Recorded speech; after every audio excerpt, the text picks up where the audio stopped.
শুনছেন আসাদ বিন হাফিজের লেখা ক্রুসেড 1, গাজী সালাউদ্দিনের দুঃসাহসিক অভিযান। আজ ৬ষ্ঠ পর্ব। সর্বশেষ আমরা শুনেছি খ্রিস্টান গোয়েন্দা কমান্ডারের সাথে মারিউসের বাগবিতণ্ডা হচ্ছিল। মারিউস চাচ্ছিল তার পাপ মোচন করার জন্য সুলতান সালাউদ্দিন আইয়ুবীকে হত্যা করা, কিন্তু গোয়েন্দা কমান্ডার বলল যে এই মুহূর্তে তাদের ফেরত যেতে, কিন্তু মারিউস সেটা মানতে নারাজ। মারিউস তার কাহিনী বলতে লাগলো ৩০ বছরের শাস্তি কেন তার হয়েছিল।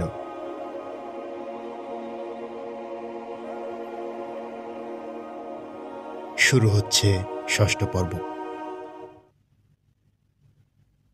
মারিউস বলতে লাগলো, ৫ বছর পূর্বে আমার এক যুবতী বোনকে অপহরণ করা হয়েছিল। ষোড়শী, আমি দরিদ্র, পিতা নেই, মা অন্ধ, সন্তানরা অবুঝ শিশু। গতর খেটে জীবিকা নির্বাহ করি। গির্জা যিশুর মূর্তির কাছে অনেক দিন প্রশ্ন করেছিলাম, কেন আমি গরিব? কোনো পাপ তো আমি করিনি। আন্তরিকতার সাথে পরিশ্রম করেও কেন ভোকা থাকি? আমার মা কেন অন্ধ? যিশু কোনো জবাব দেয়নি। বোন অপহরণ হবার পর গির্জায় গিয়েছিলাম। মা ম্যারিকে প্রশ্ন করেছি, আমার বোনের ওপর তুমি এত ক্রুদ্ধ কেন? ও তো নিষ্পাপ, ওকে রূপ দিয়ে ঈশ্বরে জুলুম করেছেন। যিশুর মতো ম্যারিও কোনো জবাব দেয়নি। একদিন এক আমিরের চাকর বলল, তোমার বোন এক আমিরের ঘরে। আমিরটা বদমাস, সুন্দরী মেয়েদের অপহরণ করে নিয়ে যায়। কয়েকদিন আমোদ স্ফূর্তি করে, স্বাদ ফুরিয়ে গেলে গায়েব করে দেয়। তার ওঠা বসা রাজা বাদশার সাথে। মানুষ তাকে সমীহ করে, আইন তার হাতে বন্দি। আমি তার কাছে আমার বোনকে ফেরত চাইলাম। গলা ধাক্কা দিয়ে মহল থেকে বের করে দিল আমাকে। আবার গির্জায় গেলাম। যিশু এবং ম্যারির মূর্তির সামনে কাঁদলাম, ঈশ্বরকে ডাকলাম, কেউ সাড়া দিল না। আমি গির্জায় একা ছিলাম। পাদ্রী এলো, বের করে দিল ঘাড় ধাক্কা দিয়ে। বলল, এখান থেকে মূর্তি চুরি হয়েছে, ভাগ নইলে পুলিশের হাতে তুলে দেব। আমি আশ্চর্য হয়ে প্রশ্ন করলাম, এটা কি ঈশ্বরের ঘর নয়? সে বলল, আমার কাছে না বলে ঈশ্বরের ঘরে আসার সাহস তোকে কে দিয়েছে? পাপের স্থলন চাইলে আমার কাছে আয়, পাপের বর্ণনা দে। আমি ঈশ্বরকে বললে তিনি ক্ষমা করে দেবেন। তুই সরাসরি ঈশ্বরের সাথে কোনো কথা বলতে পারিস না, ভাগ এখান থেকে। বন্ধুরা, এরপর খোদার ঘর থেকে আমাকে বের করে দেওয়া হলো। তার বলার ভঙ্গিতে মরু রাতের নিথর প্রকৃতি বিষণ্ণতা ছেয়ে যাচ্ছিল। মেয়েদের চোখ ফেটে বেরিয়ে আসছিল অশ্রু। প্রতিটি যাত্রী মহাবিষ্টের মতো শুনছিল তার বেদনার্ত করুণ বর্ণনা। ও বলছিল, আমি পাদ্রীকে অবিশ্বাস করলাম। সন্দেহ জাগল যিশু, মরিয়ম এবং অদৃশ্য ঈশ্বরের প্রতি। বাড়ি ফিরে এলাম। আমার অন্ধ মায়ের প্রশ্ন, আমার মেয়ে আসেনি বাবা? স্ত্রী জিজ্ঞেস করল, কোথায় আমার বোন? যিশু মেয়ের নির্বাক ছবির মতো দাঁড়িয়ে রইলাম আমি, কিন্তু আমার ভেতর তৈরি হচ্ছিল এক ঝড়। দ্রুত ঘর থেকে বেরিয়ে এলাম।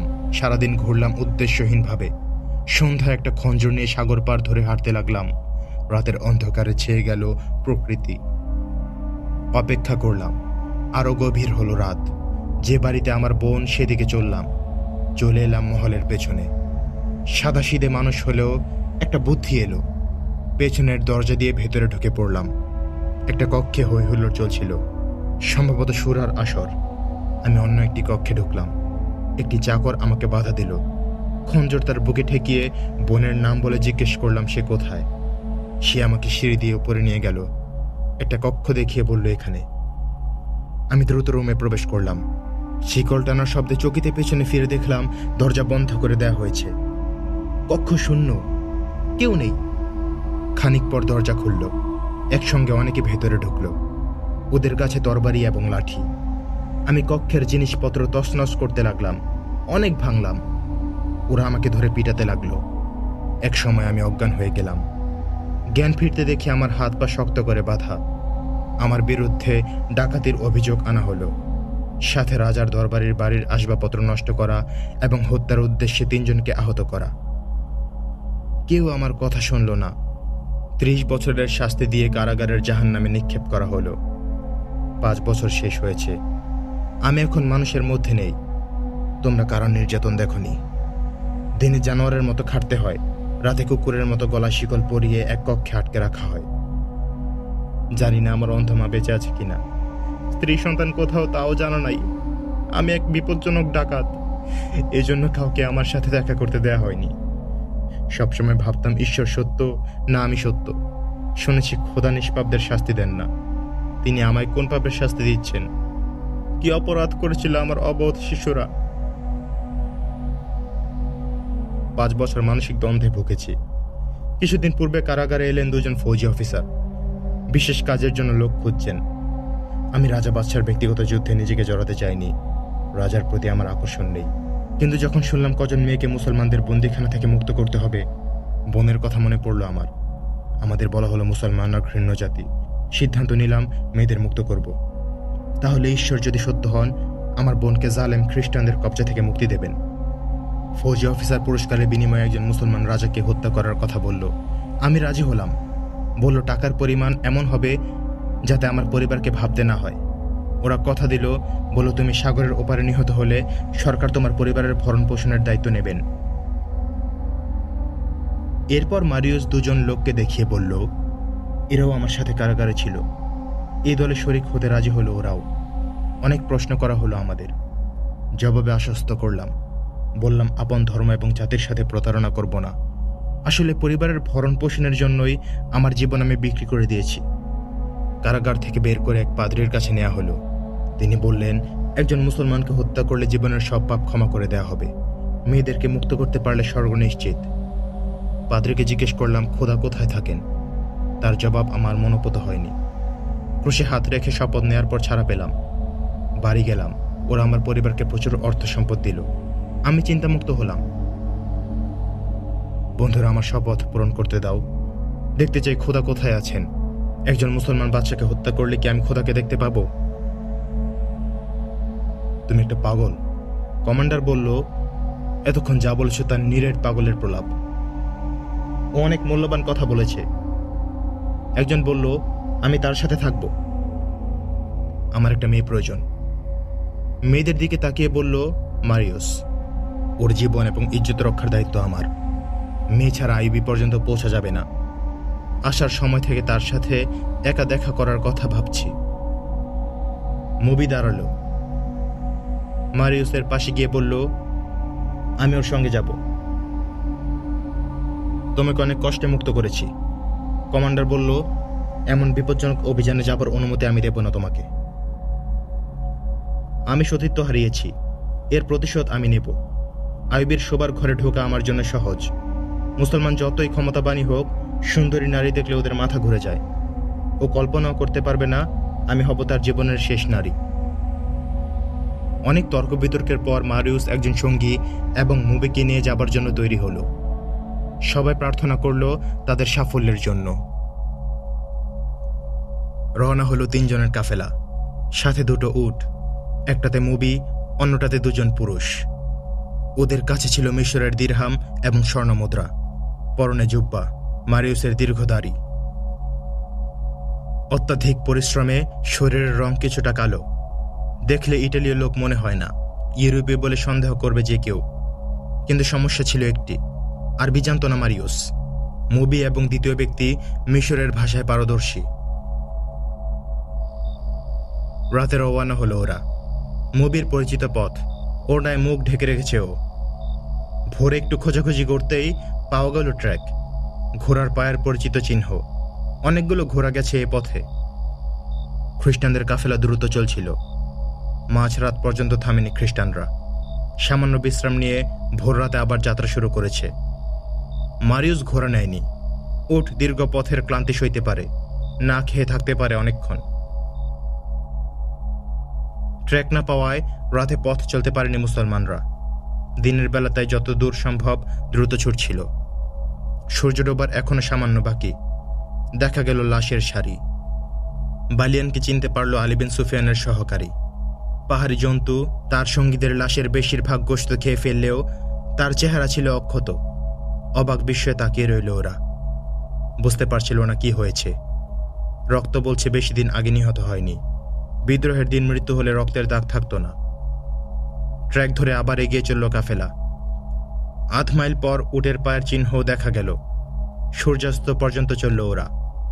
সামনে উঁচু নিচু টিলা, একে বেঁকে চলে গেছে পাহাড়ি পথ। অন্য কোনো রাস্তা নেই, এ পথেই গেছে খ্রিস্টান কাফেলা।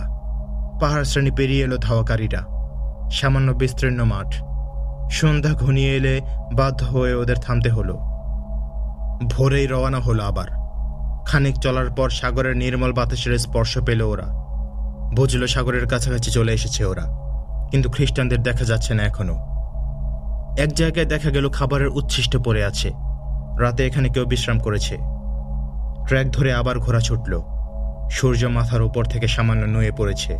ঘোড়াগুলোকে বিশ্রাম দেয়া হলো খানিক। রওনা হলো আবার। সাগরের বাতাস জোরালো হচ্ছে। এগিয়ে যাচ্ছে কাফেলা। চোখের সামনে ভেসে উঠল সাগর পাড়ের টিলা আর বালিয়ারি। ট্র্যাক দেখে মনে হচ্ছে অনেকগুলো ঘোড়া এগিয়ে গেছে। টিলার প্রায় কাছে এসে পড়েছে ওরা। টিলার উপর দুজন লোক এদিকেই তাকিয়ে আছে। ওদের দেখে দ্রুত বেলাভূমিতে নেমে গেল লোক দুটি। ঘোড়ার গতি আরো তীব্র হলো। থামতে হলো পাহাড়ের কাছে এসে। উপাসে যাওয়ার কয়েকটি পথ। একজনকে পাঠানো হলো পথ দেখার জন্য। পাহাড়ের উপর উঠে এলো লোকটি। শুয়ে সামনে তাকালো। পেছনে সরে এসে সঙ্গীদের ইশারা করল। ঘোড়া থেকে নেমে উপরে উঠে এলো সবাই। কমান্ডার সবার সামনে। বেলাভূমির দিকে তাকিয়ে এক নজর দেখেই দ্রুত সরে এলো সঙ্গীদের কাছে। হুকুম দিল দ্রুত চারিদিকে ছড়িয়ে পড়ার। ওপাশ থেকে ভেসে আসছিল ঘোড়ার হেসাধ্বনি। এখানেই সাগর থেকে একটা খাল ভেতরে ঢুকেছে। খ্রিস্টানরা লুকিয়ে রাখা নৌকায় উঠছিল। অনেক বড় নৌকা। মেয়েরা উঠে পড়েছে। উঠছে বাকিরাও। ঘোড়াগুলো ছেড়ে দেওয়া হয়েছে। হঠাৎ তীর বৃষ্টি শুরু হলো। কমান্ডার সকলকে হত্যা না করে জীবন্ত ধরতে চাচ্ছিল। লাফিয়ে যারা নৌকা চড়তে পেরেছিল তারা দাঁড় টানতে শুরু করলো। যারা উঠতে পারল না তারা তীরের আঘাতে নিহত হলো। চওড়া খাল বেয়ে নৌকা চলছে। কমান্ডার ওদের ভয় দেখালো, কিন্তু নৌকা থামল না। তীর বৃষ্টি হলো একবার, দুবার, তিনবার। নৌকা লাশে ভরে গেল। ঢেউয়ের ধাক্কায় নৌকা কিনারে এসে ঠেকল। ধরে ফেলল সোয়াররা। কেউ বেঁচে নেই। কারো গায়ে দুটো তীরও লেগেছে। নৌকা বেঁধে কাফেলা এগিয়ে চলল ছাউনির দিকে। সাগর পাড়ের সেনা ছাউনি এখান থেকে বেশি দূরে নয়।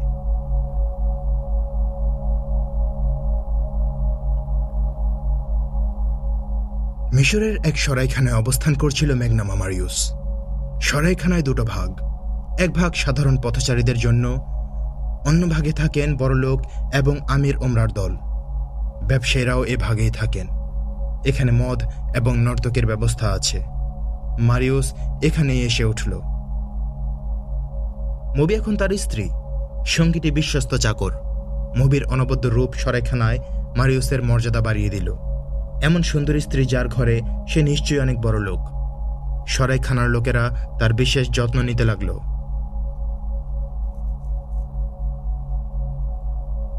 নিজেকে মুসলমান পরিচয় দিল মবি। ওদের কাছ থেকে সুলতান আইয়ুবের অফিস এবং বাড়ির ঠিকানা জেনে নিল। সুদানিরা পরাজিত এবং সুলতান তাদের ক্ষমা করেছেন এ খবরও পেল সে। আরও শুনল সুদানি কমান্ডারদের হারেম এখন যুবতী শূন্য। সুলতান আইয়ুবী তাদের মধ্যে কৃষি জমি বিতরণ করছেন। মিশরের ভাষা জানে না মারিউস। শাসকদের কাছে পৌঁছার ট্রেনিংও পায়নি সে। মানবিক দিক দিয়েও বিপর্যস্ত।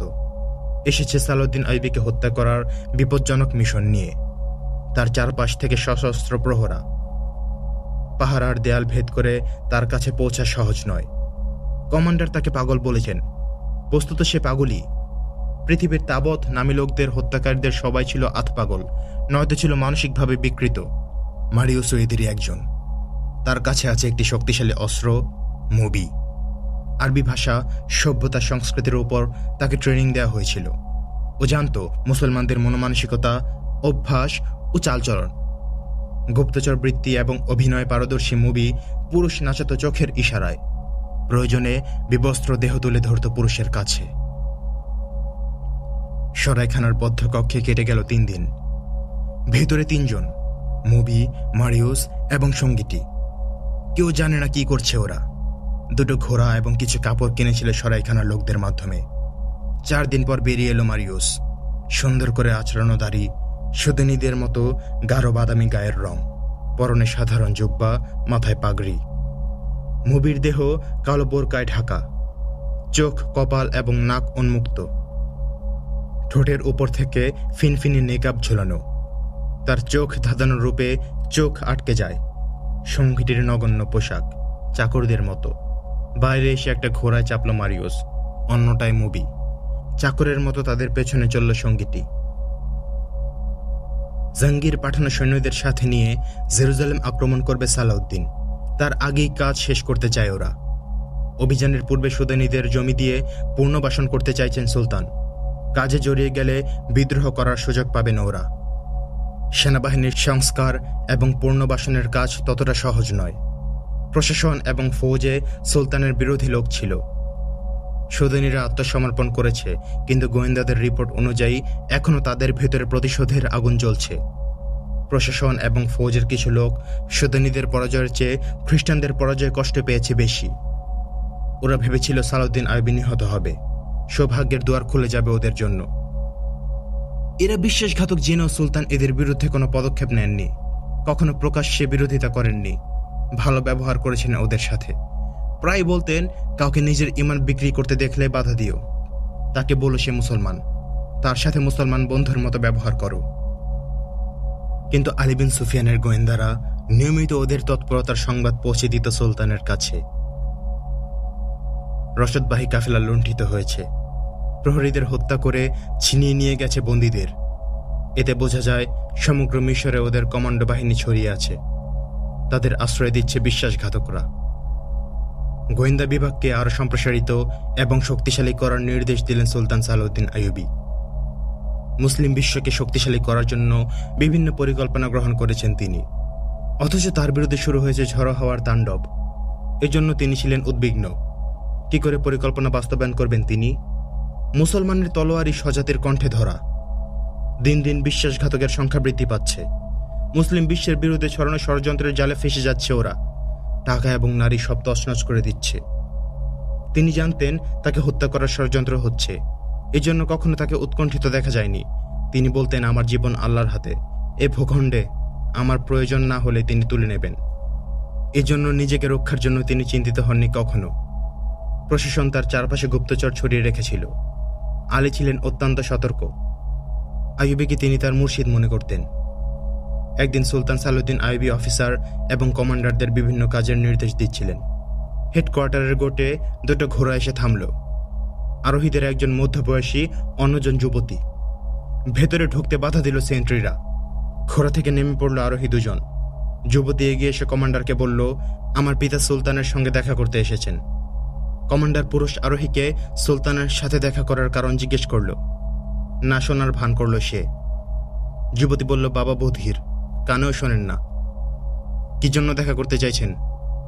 সে কথা আমরা সুলতানকে বলবো। বাইরে পায়চারি করছিলেন আলী বিন সুফিয়ান। এগিয়ে এলেন তিনি, সালাম দিলেন। জবাব দিল যুবতী। কমান্ডার বলল, এরা সুলতানের সাথে দেখা করতে চাইছেন। আলী পুরুষটিকে সাক্ষাতের কারণ জিজ্ঞাসা করলেন। যুবতী বলল, আমার পিতা বধির, কানেও শোনেন না। সুলতান ভীষণ ব্যস্ত, আপনাদের সাক্ষাতের উদ্দেশ্য পূরণ হতে পারে। ছোটখাটো অভিযোগগুলো সুলতানের কাছে বলার দরকার নেই, এর জন্য আলাদা বিভাগ রয়েছে। এক নির্যাতিতা মুসলিম মেয়ের ফরিয়াদ শোনার সময় কি সুলতানের হবে না? আমার যা বলার তাকেই বলবো। আমাকে বলুন, আমি আপনাদের ফরিয়াদ সুলতানের কাছে পৌঁছে দেব। প্রয়োজন মনে করলে তিনি আপনাদের ডেকে পাঠাবেন। আলী ওদের নিজের কক্ষে নিয়ে গেলেন। যুবতী বলতে লাগলো, উত্তর সীমান্তে আমাদের বাস। বছর দুয়েক আগে সুদানি ফৌজ সে এলাকায় দিয়ে যাচ্ছিল। অন্য মেয়েদের সাথে আমিও সৈন্যদের দেখার জন্য বেরিয়ে এলাম। এক কমান্ডার ঘোড়া ঘুরিয়ে আমার কাছে এলো, নাম এবং পরিচয় জানতে চাইল। নাম বললাম, ও আব্বাকে ডেকে আনলো। আড়ালে নিয়ে কি যেন জিজ্ঞেস করলো। কেউ একজন বলল সে কথা বলতে পারে না। কমান্ডার ফিরে গেল। সন্ধ্যার পর 4 জন সিপাহী এসে আমায় জোর করে ধরে নিয়ে গেল। কমান্ডারের নাম বালিয়ান। আমি তার হারেমে অন্তরীণ হলাম। ওখানে আরো 4টি মেয়ে ছিল। কমান্ডারকে বললাম, আমাকে বিয়ে করো, কিন্তু বিয়ে ছাড়াই সে আমাকে ভোগ করতে লাগলো। 2 বছর ছিলাম তার কাছে। সুদানীরা বিদ্রোহ করে পরাজিত হলো। পালিয়ে গেল বালিয়ান। জানি না মারা গেছে না বন্দী হয়েছে। আপনার সৈন্যরা তার বাড়িতে গিয়ে আমাদের মুক্ত করে দিল। আমি বাড়ি গেলাম। বাবা আমায় বিয়ে দিতে চাইলেন, কিন্তু কেউ আমাকে বিয়ে করতে রাজি হলো না। বলল আমি হারামের বেশ্যা। ওখানে আমার থাকাটাই দুঃসাধ্য হয়ে পড়ল। আমরা একটা সরাইখানায় উঠেছি। শুনেছি সুলতান সুদানীদের জমি এবং বাড়ি দিচ্ছেন। বালিয়ানের রক্ষিতা বা স্ত্রী মনে করে তিনি যদি আমাকে কিছু জমি দেন তাহলে ওখান থেকে আমি চলে আসব। তা না হলে হয় আত্মহত্যা করব, নয়তো হব 12 বনিতা। সুলতানের সাথে দেখা করা ছাড়াই যদি জমি পেয়ে যান তবে কি তার সাথে সাক্ষাতের প্রয়োজন আছে? হ্যাঁ, আমার শ্রদ্ধা এবং আবেগ তাকে জানানো দরকার। আমি শুধু তাকে বলবো, আপনার দেশের নারীরা পুরুষের ভোগের সামগ্রী।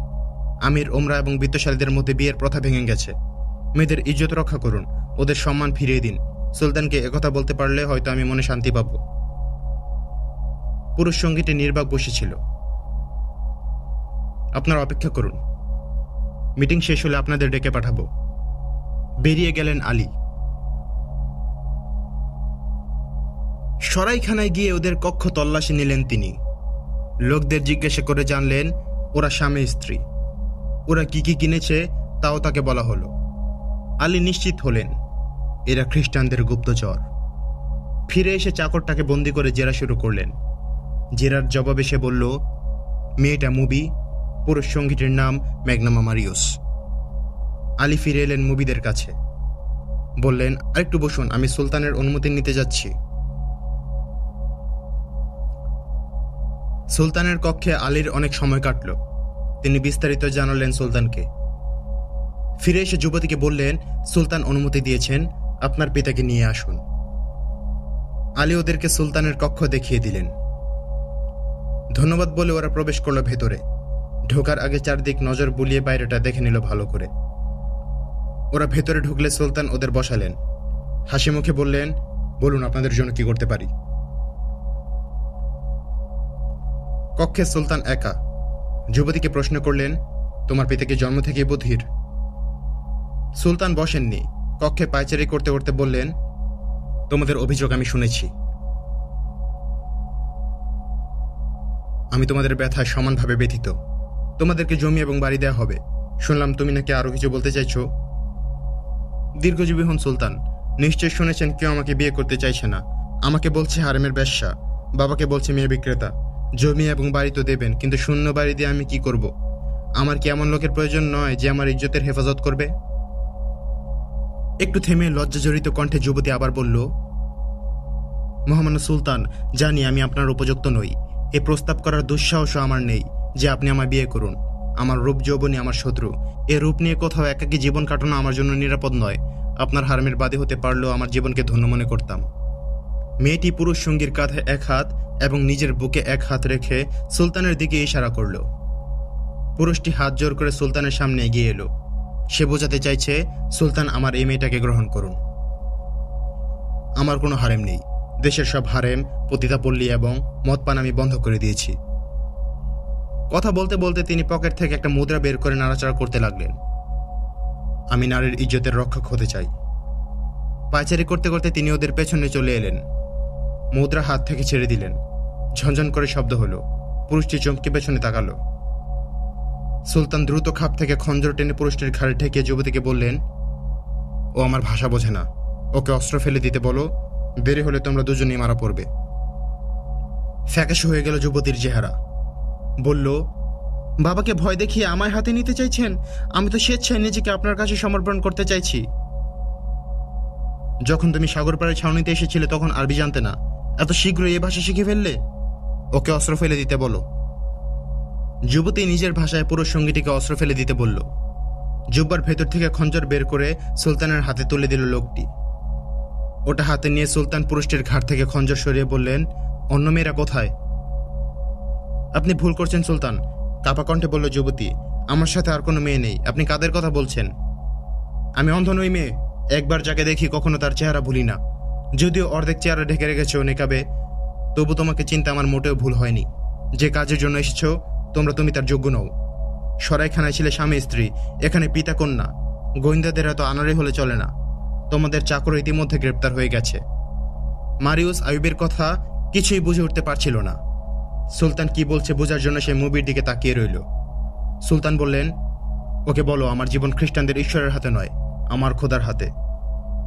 মুভি ইটালীয় ভাষায় তাকে সুলতানের কথাটা বুঝিয়ে দিল। জবাবে সে কি বলল সুলতান তা বুঝতে পারলেন না। মুভি বলল, সুলতান ও বলেছে আপনার খোদাকে অন্য কেউ মুসলমানকে ঈশ্বরে বিশ্বাস করে। সুলতান বললেন, ওকে বলো মুসলমানরা এক সত্য খোদাকে বিশ্বাস করে, তিনি সত্যবাদীকে ভালোবাসেন। তোমরা আমাকে হত্যা করার জন্য এসেছ, এ কথা আমাকে কে বলল? আমার খোদা। তোমাদের খোদা সত্য হলে এতক্ষণে তোমাদের খঞ্জর আমার বুক এফর ওফর করে দিত। আমার খোদা তোমাদের খঞ্জর আমার হাতে তুলে দিয়েছেন। একটা তরবারি এবং কিছু জিনিস বের করে সুলতান বললেন, এগুলো তোমাদের সাগরের ওপার থেকে নিয়ে এসেছ, অথচ তোমরা এখানে আসার পূর্বে এগুলো আমার হাতে এসে গেছে। দোভাষীর কাজ করছিল মেয়েটা। সে সুলতানের কথা মারিউসকে বুঝিয়ে দিল। আশ্চর্য হয়ে দাঁড়িয়ে রইল মারিউস। বিস্ফারিত চোখ কোটর থেকে বেরিয়ে আসতে চাইছে। সে বলতে লাগলো, লোকটাকে সত্য মনে হয়। এসেছি তাকে হত্যা করতে। এখন আমার জীবন তার হাতে। মুবি, তার বুকের ভেতরে এক খোদাকে আমায় দেখাতে বলো। আমি তাকে হত্যা করতে এসেছি। এ সংবাদ তাকে যে দিয়েছে সে খোদাকে আমি দেখতে চাই। দীর্ঘ আলাপ করার সময় সুলতানের ছিল না। দুজনকে জল্লাদের হাতে তুলে দেওয়া উচিত ছিল, কিন্তু তার মনে হলো লোকটা পাগল হলেও মানসিক দিক থেকে বিপর্যস্ত। তিনি বন্ধুর মতো কথা বলতে লাগলেন। কি হচ্ছে দেখার জন্য ভেতরে ঢুকলেন আলী। সুলতান মৃদু হেসে বললেন, কোনো সমস্যা নেই আলী, খঞ্জর নিয়ে নিয়েছি। আলী বেরিয়ে গেল। মারিউস বলল, সুলতান, আমাকে হত্যা করার পূর্বে আপনাকে আমার জীবন কাহিনী শোনাতে চাই। অনুমতি পেয়ে সে তার কাহিনী সুলতানকে শোনাল। খ্রিস্টান কাফেলার সামনে যা বলেছিল হুবহু তাই। যিশু এবং মেরির মূর্তির কথা বলেনি। গির্জায় যেতে পাদ্রির অনুমতি প্রয়োজন। এতে তার মন ভীষণ খারাপ হয়ে আছে। সে বলল, মৃত্যুর পূর্বে খোদাকে এক নজর দেখতে চাই সুলতান। আমার ঈশ্বর আমার শিশুদের অনাহারে মেরেছে, আমার মাকে অন্ধ করেছে, একমাত্র যুবতী বোনকে তুলে দিয়েছে মদ্যপ জানোয়ারের হাতে। বিনা অপরাধে আমাকে দিয়েছে 30 বছরের কারাদণ্ড। আমার ফাঁসির জন্য আমার নামে মিথ্যা খুনের দোষ চাপানোর সুযোগ দিয়েছে আমার শত্রুকে। মৃত্যুর মুখোমুখি করে ওখান থেকে বের করে এনেছে আপনাকে হত্যা করার জন্য। সুলতান, এখন আপনার হাতে আমার জীবন। আমাকে সত্য খোদা দেখান, তার কাছে আমার নালিশ জানাবো, ন্যায় বিচার চাইবো আমি তার কাছে।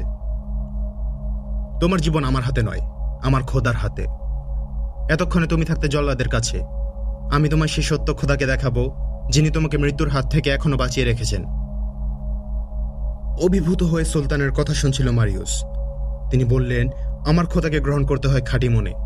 অন্তর পরিচ্ছন্ন না হলে তিনি তার ফরিয়াদ শুনবেন কেন? তুমি ন্যায় বিচার চাইলে আগে নিজের অন্তর পরিষ্কার করো। সুলতান খঞ্জর ছুড়ে দিলেন তার দিকে। তার সামনে গিয়ে পেছনে ফিরে দাঁড়িয়ে বললেন, মুবি, ওকে বলো আমার জীবন তার হাতে তুলে দিলাম। এ খঞ্জর আমার পিঠে বিদ্ধ করুক। খঞ্জর হাতে তুলে নিল ম্যাগনাম মারিউস। গভীর মনোযোগ দিয়ে দেখল, তাকালো সুলতানের পিঠের দিকে। কয়েক মুহূর্ত চুপচাপ দাঁড়িয়ে থাকলো। তারপর চলে এলো সুলতানের সামনে। খুঁটিয়ে খুঁটিয়ে দেখল সুলতানকে। চোখে চোখ রাখল। কেঁপে গেল তার হাত। সত্য খোদাকে দেখছে ও। হাঁটু গেড়ে সুলতানের পায়ের কাছে খঞ্জর রাখল মারিউস। চুমু খেল সুলতানের হাতে। তার চোখ ফেটে বেরিয়ে এলো অশ্রুর বন্যা। মুবির দিকে তাকিয়ে বলল, এই কি খোদা, নাকি খোদাকে এ বুকের ভেতর লুকিয়ে রেখেছেন? তার খোদাকে দেখাতে বলো। সুলতান দুবাহু ধরে তাকে তুললেন, জড়িয়ে ধরলেন বুকের সাথে, নিজের হাতে মুছে দিলেন তার অশ্রু। ম্যাগনামা মারিউস এক পথহারা পথিক। মুসলমানদের বিরুদ্ধে ঘৃণার বিষ ছড়িয়ে দেওয়া হয়েছিল তার হৃদয়ে। পরিস্থিতি তাকে তার স্বাভাবিক জীবন থেকে সরিয়ে এনে তাকে করে তুলেছিল প্রতিশোধ পরায়ণ ও বিকারগ্রস্ত। তার পাগলাটি স্বভাব বা আবেগ বিপজ্জনক অভিযানে নিয়ে এসেছিল তাকে। সুলতান সালাউদ্দিন আইয়ুবের চোখে ও নিরপরাধ, কিন্তু ছাড়তেও পারছিলেন না, কারণ তার সাথে আছে ট্রেনিংপ্রাপ্ত বিপজ্জনক ফেরারি গুপ্তচর মুবি। খ্রিস্টানদের সংবাদ সৌদানিদের কাছে পৌঁছে দিয়েছে সে। উস্কানি দিয়েছে বিদ্রোহের জন্য। ও দেশ এবং জাতির শত্রু। আইন তাকে ক্ষমা করতে পারে না। তাদের দুজনকে আলীর হাতে তুলে দেওয়া হলো। জবানবন্দিতে অপরাধ স্বীকার করলো ওরা। স্বীকার করলো রসদবাহী কাফেলা লুণ্ঠন করার কথা, প্রহরীদের হত্যা করে মেয়েদের ছাড়িয়ে নেবার কথাও বলল। জিজ্ঞাসাবাদ চলল 3 দিন। এর মধ্যে মারিউসের চিন্তাধারা অনেকটা পরিচ্ছন্ন হয়েছে। আলাদা আলাদাভাবে চলছে ওদের জিজ্ঞাসাবাদ। একবার ও জিজ্ঞেস করল, মেয়েটা কোথায়? ওকে মুসলমান করে সুলতানকে তাকে হারেমে অন্তর্ভুক্ত করেছেন। সন্ধ্যায় এর জবাব পাবে। সন্ধ্যায় মারিউসকে এক দেয়াল ঘেরা চত্বরে নিয়ে যাওয়া হলো। ওখানে চাদরে ঢাকা 2টো তক্তপোষ। একদিক থেকে চাদর তুলে ফেলা হলো। আতঙ্কে বিবর্ণ হয়ে গেল মারিউসের চেহারা। একটাতে মুবি, অন্যটায় তার সঙ্গী। মৃত, ওদের মাথা দেহ থেকে বিচ্ছিন্ন। সালাউদ্দিন আইয়ুবী বললেন, এদের ক্ষমা করা যায় না। মুসলিম মিল্লাতের কত ক্ষতি করেছে তা তুমি কল্পনা করতে পারবে না। সুলতান, আমায় কেন ক্ষমা করলেন? কারণ তুমি এসেছিলে আমাকে হত্যা করতে। ওরা এসেছে আমার জাতিসত্তাকে ধ্বংস করতে। তোমার সঙ্গী বুঝে সুঝে এই দলের সঙ্গী হয়েছে। হত্যা করেছে অনেক লোক। তুমি শুধু আমাকে মেরে এই খোদাকে দেখতে চেয়েছ। ফলে তোমায় আমি ক্ষমা করতে পারলেও ওদের ক্ষমা করার সাধ্য আমার নেই। কিছুদিন পর ম্যাগনামা মারিউস এখন সাইফুল্লাহ। তাকে সুলতানের দেহরক্ষীদের অন্তর্ভুক্ত করা হলো। ইতিহাসে তার নাম না থাকলেও বাহাউদ্দিন সাদ্দাদের ডায়েরিতে সাইফুল্লাহর বিস্তারিত বিবরণ রয়েছে। আরবি ভাষায় লিখিত এই ডায়েরি আজও অক্ষত আছে। সাইফুল্লাহ সুলতানকে ভালোবাসত প্রাণের চেয়ে বেশি। সুলতানের মৃত্যুর পরও 17 বছর বেঁচে ছিল সাইফুল্লাহ। সালাউদ্দিন আইয়ুবের মৃত্যুর পর সে ছিল সুলতানের কবরের খাদেম। মৃত্যুর আগ পর্যন্ত কবর ছেড়ে সে যায়নি কোথাও। মরার আগে ওসিয়ত করে গিয়েছিল মৃত্যুর পর যেন সুলতানের কবরের পাশেই তাকে দাফন করা হয়। সে কবরস্থান আজ কালের প্রবাহে হারিয়ে গেছে, কিন্তু হারিয়ে যায়নি সুলতানের জন্য তার ভালোবাসার কাহিনী।